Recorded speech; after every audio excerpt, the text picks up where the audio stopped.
আজকে বাইনারি অপশনের কিছু রিয়েলিটি তোমাদেরকে বলবো, যেটা খুবই জরুরি, খুবই ইম্পর্টেন্ট। কারণ আমরা এটা মার্কেটে প্রত্যেকদিন ব্যবহার করে থাকি, কিন্তু আমরা হয়তো কেউ কেউ জানি না এই জিনিসটা।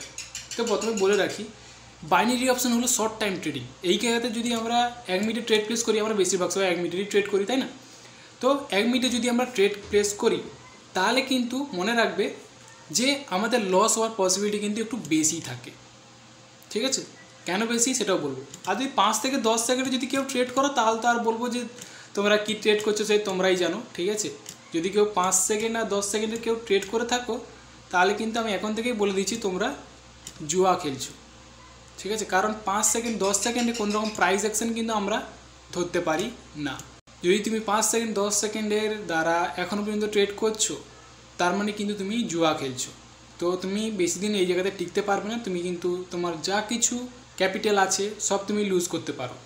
তাই জন্য বলছি, কেউ 5 সেকেন্ড 10 সেকেন্ডে ট্রেড প্লেস করবে না। 1 মিনিটেও ট্রেড করাটা আমি বলবো যে উচিত নয়, কারণ 1 মিনিটে এত ফাস্ট ক্যান্ডেলস্টিক মুভমেন্ট হয়, তুমি হয়তো বুঝতে পারছো যে মার্কেটটা উপরের দিকে যাবে, কিন্তু মার্কেট ওপর দিকে, তোমার অ্যানালাইসিস কিন্তু ঠিক। তুমি যে অ্যানালাইসিসটা করেছো মার্কেট উপরের দিকে যাবে, কথাই বললাম মার্কেট উপরের দিকে যাবে, তোমার অ্যানালাইসিস কিন্তু ঠিক। কিন্তু এই 1 মিনিটের ক্যান্ডেলস্টিকে কী হয়, প্রচুর ফাস্ট মুভমেন্ট হয়, চলাফেরা করে মার্কেট প্রচুর তাড়াতাড়ি। যেই কারণে কী হয়, আমরা হয়তো এই জায়গাতে গ্রিনের কয়েকটা ট্রেড প্লেস করলাম, তো দেখতে পাচ্ছি গ্রিনরা যাচ্ছে, লাস্ট সেকেন্ডে কোনো কারণবশত প্রেসারের কারণে রেডরা চলে এসছে। দেখুন পরেরটা ক্যান্ডেলস্টিকটা আবার সেই গ্রিনই গেছে। তো এই হলো মেন প্রবলেম। তুমি মার্কেটে বুঝতে পেরেছিলে যে মার্কেটটা ওপরের দিকে যাবে, ঠিক আছে, তোমার অ্যানালাইসিস কিন্তু ঠিক ছিল, কিন্তু তুমি যেই ক্যান্ডেলস্টিকতে ট্রেড প্লেস করেছো সেটাই রেড এসছে, তার পরেরটা মার্কেটে গ্রিন গেছে। তো এটাই হলো মার্কেটের মেন সমস্যা এই বাইনারি অপশনের, কারণ প্রচুর স্পিডে মার্কেট চলাফেরা করে। এই জন্য যদি তুমি লং টাইমে ট্রেড করতে পারো, আমি বলবো বেস্ট অপশন হয় যদি তুমি 3 থেকে 4 মিনিট বা 5 মিনিটে ট্রেড করো। ঠিক আছে, এবারে দেখো এই বাইনারি অপশানে তার মানে কি বুঝতে পারলে, যদি কোনো লস হয় তাহলে কি হচ্ছে না, আমাদের প্রত্যেকটা ক্যান্ডেলস্টিকে 100% সিওরিটি হয়ে কোনোভাবেই ট্রেড করা যাবে না। তুমি যে কোনো ক্যান্ডেলস্টিকে ট্রেড প্লেস করো, ঠিক আছে, অনেকে কি করি আমরা একদম 100% শিওর হয়ে যাই যে এই জায়গাতে রেড আসবেই আসবে।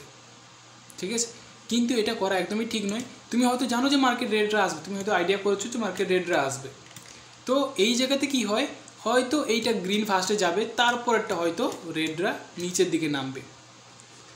আর আমরা কি করি, ফট করে আমাদের মনে হলো রেড আসবে, তো আমি পরেরটাই ফট করে রেডের জন্য ট্রেড প্লেস করে দিলাম।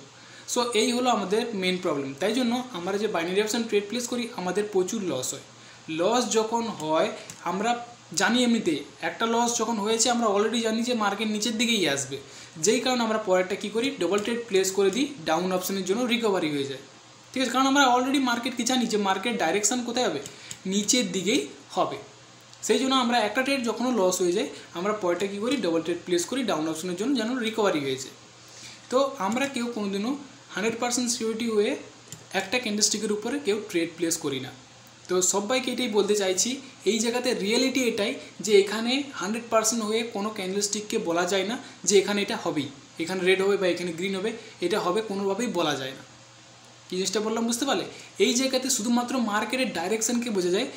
তুমি হয়তো বলতে পারবে যে ডাইরেকশান কোন দিকে, মার্কেটটা যেতে পারে কোন দিকে, আপের দিকে না নিচের দিকে, ঠিক আছে, তুমি ডাইরেকশান বুঝতে পারবে, কিন্তু কোনো ক্যান্ডেলস্টিককে প্রিডিকশান হয়ে বলে দেবে যে এটা রেড আসবে বা এটা গ্রিন আসবে, এটা বলাটা ঠিক নয়। ওকে, তো চলো, আশা করছি বুঝতে পেরেছো আজকের টপিক। যদি ভিডিওটা ভালো লেগে থাকে তাহলে কিন্তু একটা লাইক করবে, আর যদি চ্যানেল নতুন হয়ে থাকো তাহলে চ্যানেলকে সাবস্ক্রাইব করে নেবে আর নতুন নতুন টপিকের ভিডিও পাওয়ার জন্য।